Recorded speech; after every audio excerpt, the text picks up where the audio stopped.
Purihin po ang ating dakilang Diyos, mga minamahal. Praise the Lord. Praise the Lord po. Hallelujah. Glory to God. God bless you, my beloved co-preacher, ating beloved ordained preacher, Boy Kaluya. Mga minamahal, dumalangin muna tayo sa ating dakilang Diyos, mga kapatid ko. Amen. Hallelujah.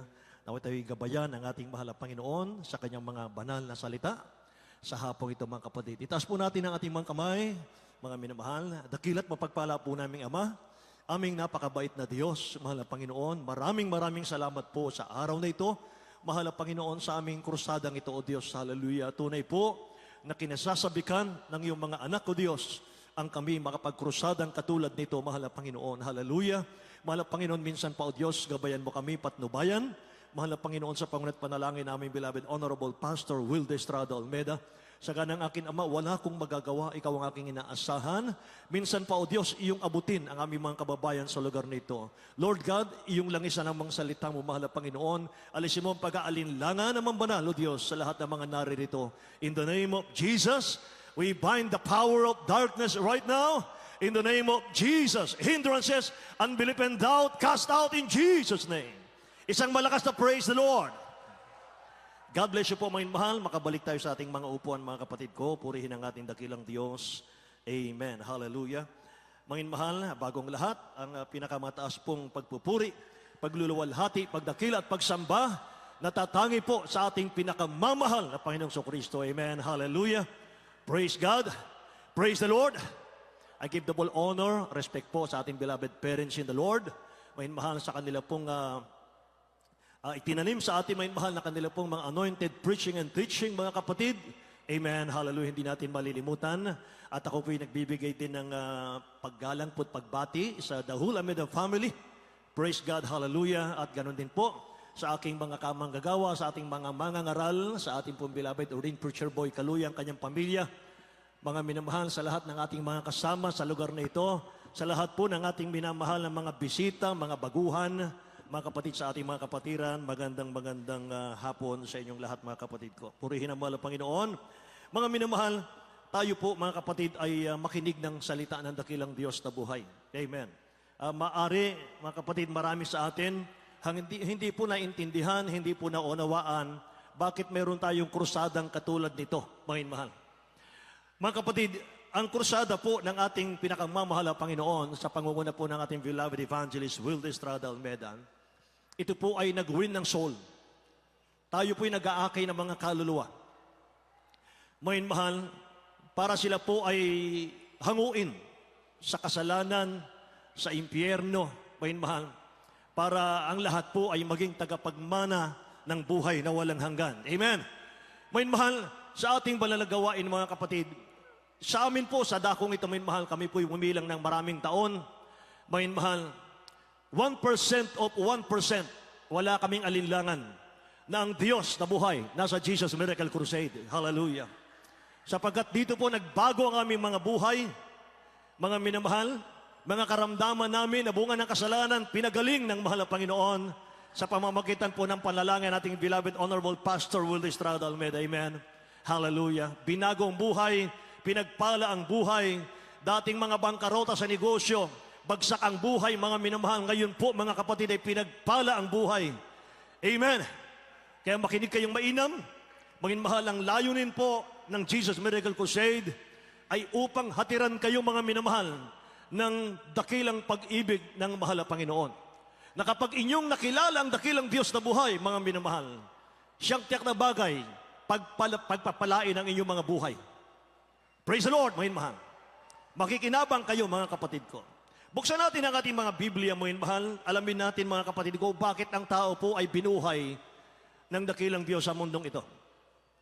Hindi ko kagustuhan, hindi mo kagustuhan na tayo po'y isilang sa mundo.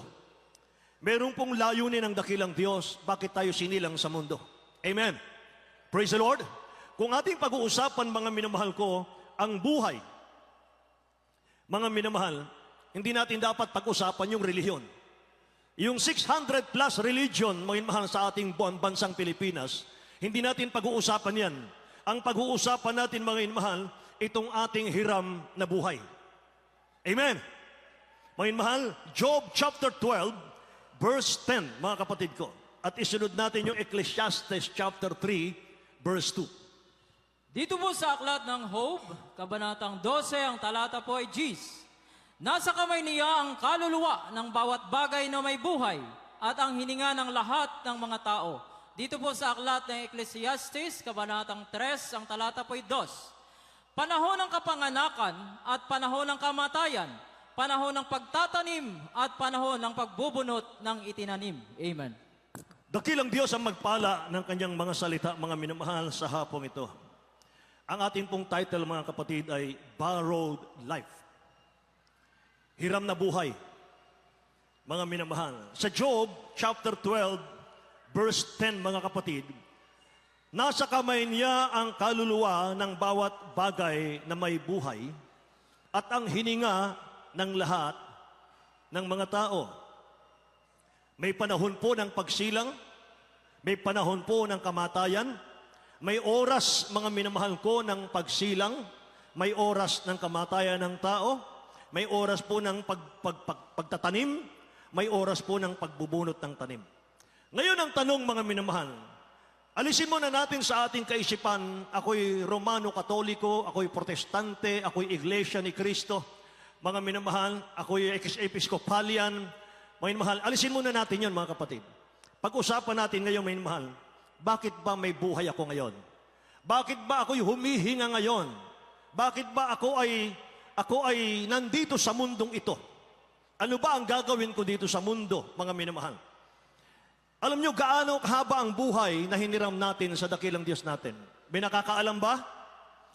Mga minamahal, alam ba ng sino man dito, mga kapatid, sa lugar na ito, kung gaano kahaba ang hiniram nating buhay o oras sa ating dakilang Diyos? Sabi ng Bible, lahat ng bagay sa mundo, pinahiram lang ng dakilang Diyos sa atin. Say amen? Ito po ay may simula at ito po ay may katapusan. Sa ayaw at sa gusto natin, mga mahal, ang buhay natin magtatapos. Hindi natin alam kung kailan, hindi natin alam, mga minamahal ko, kung anong petsa, kung anong buwan, kung anong taon. Sabi ng Bible, there has always been a time to be born and a time to die. Amen. May panapanahon, mga minamahal ko. May panapanahon. Sa banal na kasulatan, mga kapatid, gusto ko yung example sa inyo. Yung dalawang taong nabuhay sa mundo, yung isa po ay mayaman at yung isa po ay pulubi. Luke chapter 16, verse 19 hanggang 31, mga minamahal, basahin natin. Dito po sa aklat ayon kay San Lucas, Kapitulo 16, versikulo 19 hanggang 31. Mayroon ngang isang taong mayaman at siya'y nagdaramit ng kulay ubi at masilang lino. At sa araw-araw ay kumakain ng sagana. At isang pulubi ng pangalay Lazaro, lipos ng mga sugat at inilalagay sa kanyang pintuan. At naghahangad na mapakain ng mga mumo na nangahulog mula sa dulang ng mayaman. Oo, at lumapit pati ang mga aso at hihimuran ang kanyang mga sugat. At nangyari na namatay ang pulubi at siya'y dinala ng mga anghel sa sinapupunan ni Abraham. At namatay naman ang mayaman at inilibing. At sa Adis na sa pagdurusa ay itiningin niya ang kanyang mga mata at natanaw sa malayo si Abraham at si Lazaro ay nasa kanyang sinapupunan. At siya'y sumigaw at sinabi, Amang Abraham, maawa ka sa akin at suguin mo si Lazaro upang itubog niya sa tubig ang dulo ng kanyang daliri at palamigin ang aking dila sapagkat naghihirap ako sa alab na ito. Datapwat sinabi ni Abraham, Anak, alalahanin mo na ikaw ay tumanggap ng iyong mabubuting bagay sa iyong pamumuhay. At si Lazaro, gayon ding paraan ay masasamang bagay. Datapwat ngayon ay inaaliw siya rini at ikaw ay nasa kahirapan. At bukod sa lahat ng ito ay may isang malaking banging nakalagay sa pagitan namin at ninyo upang ang mga mag-ibig tumawid buhat dini hanggang sa inyo ay hindi maaari. At gayon din walang makatawid mula dyan hanggang sa amin. At sinabi niya, ipinamamanhik ko nga sa iyo, Ama, nasuguin mo siya sa bahay ng aking ama, sapagkat ako'y may 5 kapatid na lalaki upang sa kanila ay patutuhanan niya, baka pati sila ay mga parito sa dakong ito ng pagdurusa. Datapwat sinabi ni Abraham na sa kanila si Moises at ang mga propeta, bayaan silang pakinggan nila. At sinabi niya, hindi ang mga Abraham, datapwat kung ang isang mula sa mga patay ay makaparoon sa kanila, sila'y mga sisisi. 31. At sinabi niya sa kanya, kung din nila pakikinggan si Moises at ang mga propeta ay di rin manghihikayat sila kahit ang isang magbangon sa mga patay. Amen. Lahat magsabing praise the Lord, may mahal. Sinampol dito mga kapatid ko si Moses at ang mga propeta. Sino ba sila? Mga mangangaral ng dakilang Diyos yan. May mahal, ibig sabihin, kung hindi tayo maniniwala sa mga nagdadala ng salita ng Diyos, wala tayong pag-asang maligtas. Yan ang sinasabi ng Biblia. Nasabi ng banal na kasulatan, the time came when the beggar died and the rich man also died. Isang mayaman, mga minamahal, ang kanyang inaasahan, yung kanyang kayamanan sa mundo, bukod doon wala na. Yung pulubi, mga kapatid, inaasahan niya ang Diyos, mga minamahal ko. Nung silang dalaway namatay, mga kapatid, meron daw silang destinasyon. Ang turo ng Biblia, pag namatay ngayon ng tao, pagpikit niya sa lupa, siyang pagdilat niya sa kanyang destinasyon. At sabi ng Bible, may mahal, merong lugar na pagdurusa na pupuntahan yung mga taong hindi naglingkod sa Diyos. Yung mga naglingkod sa dakilang Diyos, mga minamahal, naghihintay sa kanila yung langit, yung buhay na walang hanggan sa piling ng dakilang Diyos. Hallelujah. Mga minamahal, sinasabi ko sa inyo kanina, sino po ang nakakaalam sa atin kung hanggang kailan ang hiram nating buhay na ito, mga minamahal? Kailan titigil ang ating mga hininga sa ating mga lalamunan, mga kapatid ko? Walang nakakaalam, mga kapatid. Ang sinasabi lang ng Biblia, mga minamahal, kilalanan mo si Kristo habang nabubuhay ka. Habang may lakas, mga minamahal, alalahanin mo ang Diyos na lumikha sa iyo sa panahon ng iyong kalakasan, sa panahon ng iyong kabataan, mga kapatid. Sapagkat ang bukas hindi natin hawak. Hindi pinangako ng Diyos ang bukas, mga minamahal. Tomorrow is not yours. Amen. Ngayon ang araw ng kaligtasan. Ngayon ang araw, mga minamahal, na dapat tayong maglingkod sa ating nag-iisang Diyos, mga kapatid ko. Biglang pagkamatay, mga minamahal, ang naganap sa 2 taong ito, mga kapatid. Hindi po inaasahan yon. Ang kamatayan po ay biglaan. Hindi natin alam kung kailan darating ang kamatayan. So gaano kahaba, mga minamahal, ang buhay na ine-expect natin, mga kapatid, na hiram natin sa Diyos? Gaano ba kahaba? Hindi natin pwedeng sabihin, bata pa ako, nag-aaral pa ako, malusog pa ako, wala pa akong sakit. Mga minamahal, mayroong isang pangyayari, mga kapatid, sa dako ng Laurel, Batangas, mga minamahal. 20 years old na babae. 20 years old. Maniwala ka, mga minamahal, napakabata, nakumatos. 600 yung kanyang blood sugar, mga minamahal. Pumutok yung kanyang ugat sa kanyang batok, mga kapatid. Ngayon po, nasa libingan na siya. 20 years old, mga minamahal. Hindi inaasahan ang kamatayan, mga kapatid, ng lahat ng tao. Mga kapatid ko. Amen. Mga minamahal, sa ating panahon ngayon, mga kapatid, kapag mayroon tayong loved ones sa ICU, mga minamahal, nakakonect na lang sa kanyang katawan yung machine, mga kapatid ko. Machines that will extend life, mga minamahal, sa hospital. Kapag kinabitan na ng aparatos ang pasyente, yung loved ones natin, alam natin aparatos na lang ang nagsusupply ng hangin sa lungs ng pasyente natin. At anytime, alisin po yung aparatos, patay na po yung pasyente. Ang masakit pa ron, mga minamahal, ikaw ang patatanggalin ng aparatos sa bibig ng mahal mo sa buhay na naghihingalo. Hindi po yung doktor. Real talk. Ito po ang totoo, mga minamahal. Pag meron kang loved one sa ICU, mga kapatid, naghihingalo, at wala nang magawa yung mga aparatos, ikaw na yung uutusan ng doktor para mag-alis ng aparatos sa bibig ng loved ones mo. Para bagang ikaw na ang pumatay o mahal sa iyong loved ones. Ganun lang kadali ang buhay. Mga minamahal, nandito po ang Jesus Miracle Crusade, mga kapatid. Para ihatid sa inyo magandang balita, mga inmahal, na kung sino man ang sasampalataya sa ating mahal na Kristo, mga inmahal, bibigyan tayo ng buhay ng mahal na Panginoon. Pagagalingin ka sa iyong karamdaman na bunga ng kasalanan, mga inmahal. Ano man meron ka, cancer, leukemia, TB, diabetes, leprosy, mga minamahal, goiter, arthritis, mga kapatid. Dito sa Jesus Miracle Crusade, lahat yan gumaling. Lahat yan pinagaling ng ating dakilang Diyos na buhay. Napakasimple. Ang kasalanan po ang nagbibigay sa tao, mga mahal, ng karamdaman. Kung bakit, mga minamahal ko, tayo po ay mayroong mga kababayan na nagsisiksikan sa hospital, mga minamahal. Lalo na po sa mga libreng hospital, mga kapatid, sa ating gobyerno. Mas maraming taong nagsisiksikan doon. Mas maraming mga minamahal, may mga sakit, may mga karamdaman. Bakit? Mga minamahal, sapagkat umaasa tayo sa ating 600 plus religion. Sabi ng Bible, mga kapatid ko, Jesus Christ is the same yesterday, today, and forever. Sabi niya, I am the way, the truth, and the life. Nobody comes unto the Father but by me. Amen. Mga minamahal, siya ang ating manggagamot. Siya ang ating tagapagligtas, mga kapatid. Dito mo mahal itong mga kapatiran natin. Ilan dito ang mga nasa banig ng karamdaman dati? Bulok na ang katawan, mga mahal. Pero ngayon, pinalusog ng mahal ang Panginoon. Ilan dito, mga mahal, ang batbat ng mga problema. Magpapatiwakal na lang dahil sa problema, mga mahal. Pero nandito ngayon, mga kapatid, masayang-masaya ang buhay.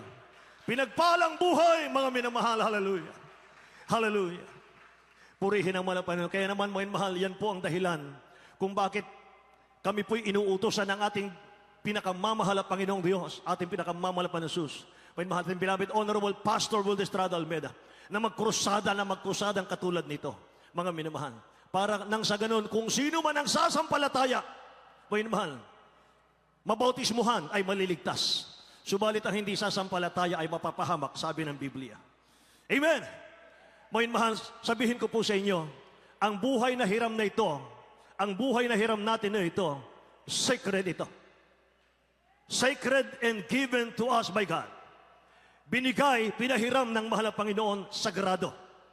Kaya kung alam mo ang halaga ng buhay na pinahiram ng dakilang Diyos sa iyo, maglilingkod ka na sa ating dakilang Diyos na nagpahiram ng buhay mo. Magiging seryoso ka na sa iyong kaligtasan. Sapagkat sabi ng Deuteronomy chapter 32 verse 39, I put to death and I bring life. I have wounded and I will heal, and no one can deliver out of my hand. Hallelujah. Hallelujah. Tagalog, minamahal. Deuteronomy chapter 32 verse 39. Dito po sa aklat ng Deuteronomio, kabanatang 32, ang talata po ay 39. Tingnan ninyo ngayon na ako, sa makatwid bagay ako nga. At walang Diyos sa akin. Ako'y pumapatay at ako'y bumubuhay. Ako'y sumusugat at ako'y nagpapagaling. At walang makaliligtas sa aking kamay. Amen. Say praise the Lord. Wala tayong magagawa kundi maglingkod sa Diyos. Kahit ayaw mo, dapat tayong maglingkod sa Diyos. Sapagkat yung buhay natin hindi atin. Amen. Sabi ng nabasa natin, sabi ng dakilang Diyos, ako ang bumubuhay. Ako ang pumapatay. Ako ang sumusugat. Meaning, ako ang nagbibigay ng sakit. Ako rin ang nagpapagaling.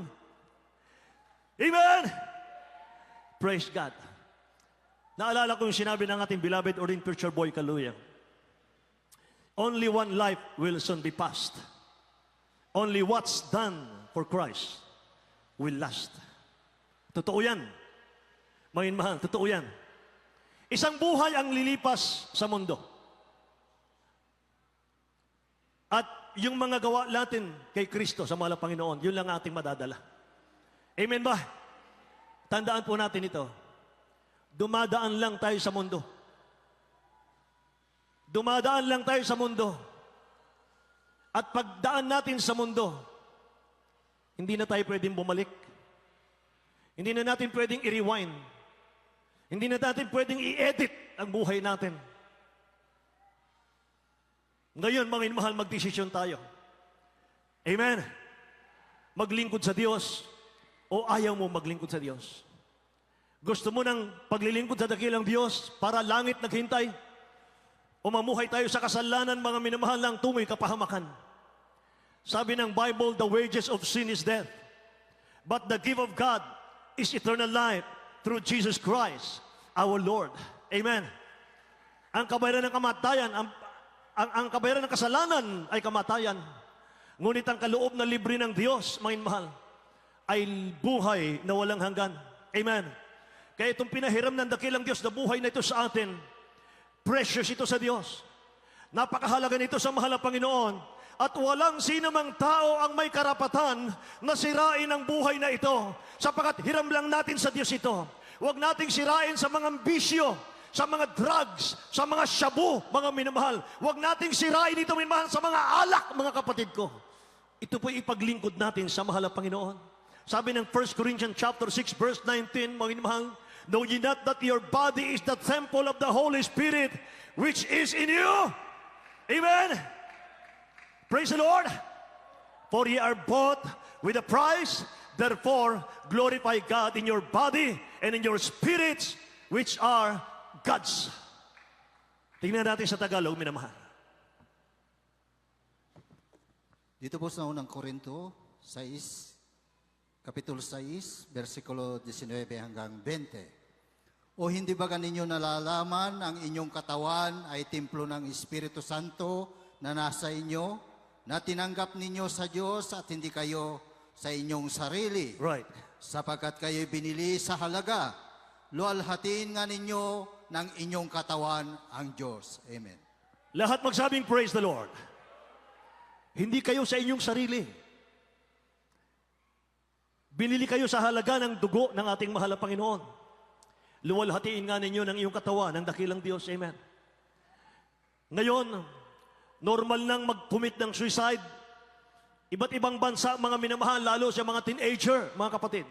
Sa mga kabataan, lalaki man, babae, mga minamahal, para maiwasan lamang po, mga kapatid, yung problema sa buhay, yung responsibilidad sa buhay, mga minamahal, nagpapatiwakal sila.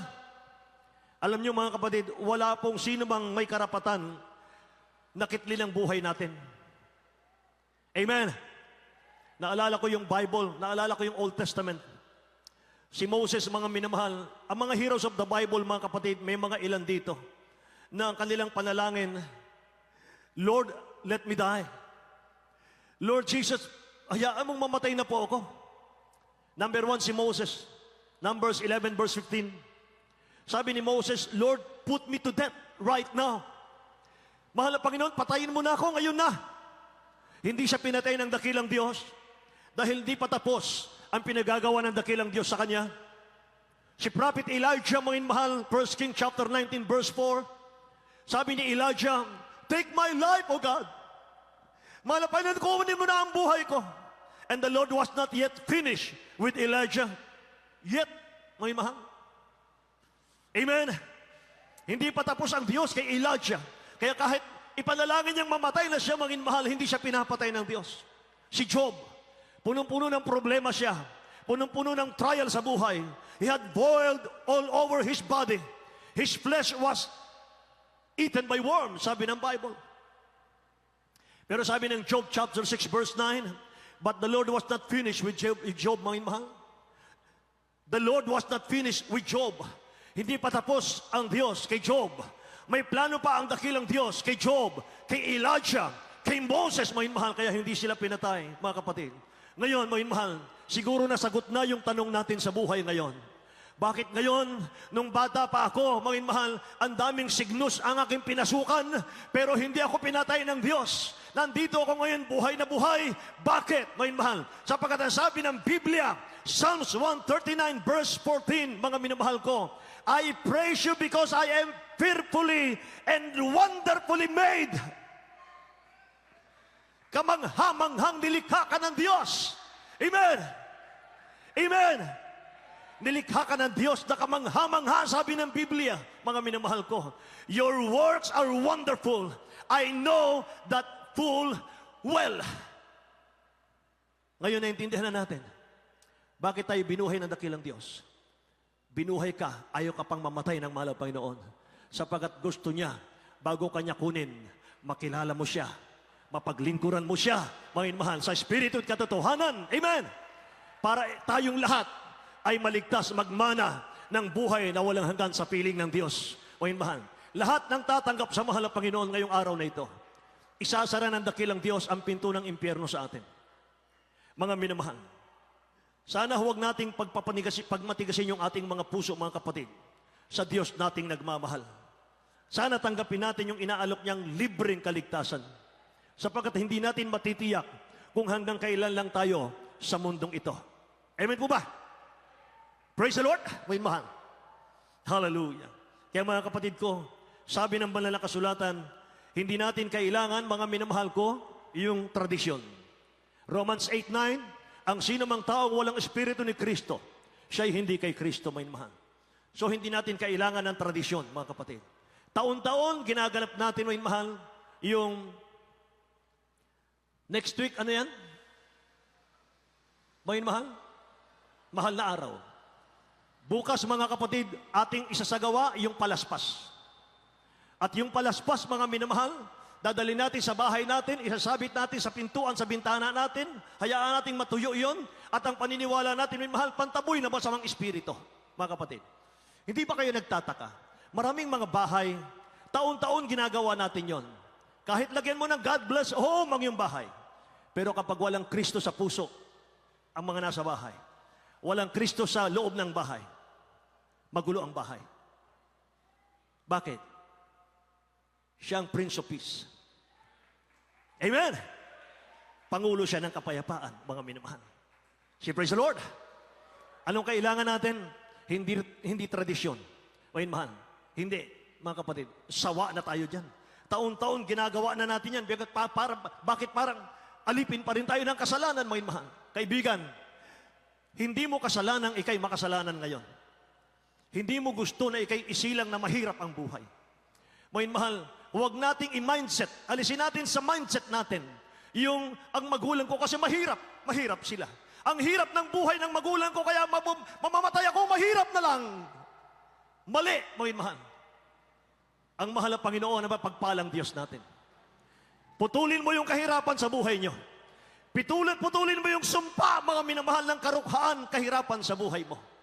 Sa pamamagitan ng paglilingkod mo sa Diyos. Ngayon na! Huwag mong ipagpabukas dahil yung bukas hindi natin hawak. Amen ba? Sabi ng John chapter 5 verse 24, Verily, verily, I say unto you, he that heareth my word and believeth on him that sent me hath everlasting life and shall not come into condemnation, but is passed from death unto life. Tingnan nyo. Ang ganda ng mga pangako ng mahal na Panginoon. Sumampalataya ka lang, Panginoon mahal. Tanggapin mo lang siya bilang tagapagligtas, mga kapatid. Paglingkuran mo siya. Mga minamahal, pinangako ng dakilang Diyos sa atin, yung kapayapaan, kagalakan sa puso't isipan. Lahat magsabing praise the Lord, mga kapatid ko. Hallelujah. Sabi ng Bible, mga minamahal ko, God created us in His own image.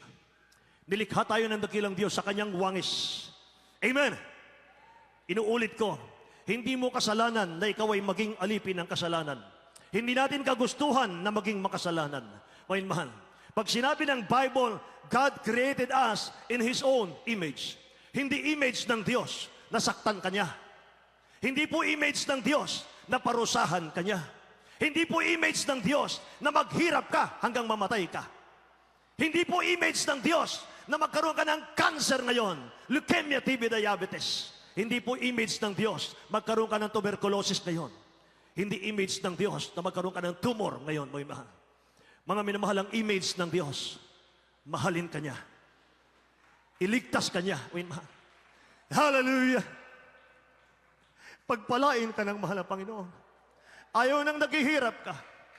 Ayaw niya na naghihirap ka. Ayaw niya nang umiiyak ka, mga mahal, sa kahirapan, sa karamdaman. Gusto ng mahal na Panginoon, tutulo ang luha mo sa kagalakan sa kanyang presensya. May mahal kaya ang mga taga-Jesus Miracle Crusade. Umiiyak yang mga yan, may mahal, hindi sa kalungkutan, hindi sa kabiguan, kundi sa matamis na presensya ng mahal na Panginoon. Mga minamahal, binibilang na lang namin ang pagpapala ng dakilang Diyos sa aming mga buhay. Mga minamahal, tumutulo ang aming mga luha. Mga minamahal, sapagkat nung tanggapin namin ang mahal na Panginoon, meron kaming kanya-kanyang relihiyon. Mga minamahal, tinalikuran namin ang mga relihiyon namin. Niyakap namin, mga minamahal, ang Biblia. Niyakap namin ang Word of God. Ito ang aming pinagtuunan ng pansin. Hindi na kami lumuhod, mga minamahal, kung kani-kanino. Ang Diyos pala Espiritu at katotohanan. Mga minamahal, kapag nakilala mo siya sa Biblia, mga minamahal, pagpapalain ka ng mahal na Panginoon sa lahat ng bagay. Amen! Kaya challenge natin ang lahat, mga minamahal. Ilan kayo rito mga baguhan, mga kapatid? Napakapalad po ninyo. Mga minamahal, huwag kayong mahiya, mga kapatid. Lumapit sa harapan. Tanggapin natin ang dakilang Diyos bilang sariling tagapagligtas. Mahal. Magkakaroon ka dito ng relasyon sa mahal na Panginoon. Relasyon ang kailangan natin, hindi relihiyon. Mahal. Kailangan ng dakilang Diyos, hindi maging relihiyoso, kundi maging anak ng Diyos. Hallelujah. Sabi ng John 1:12, binibigyan niya ng karapatang maging anak ng Diyos. Mahal.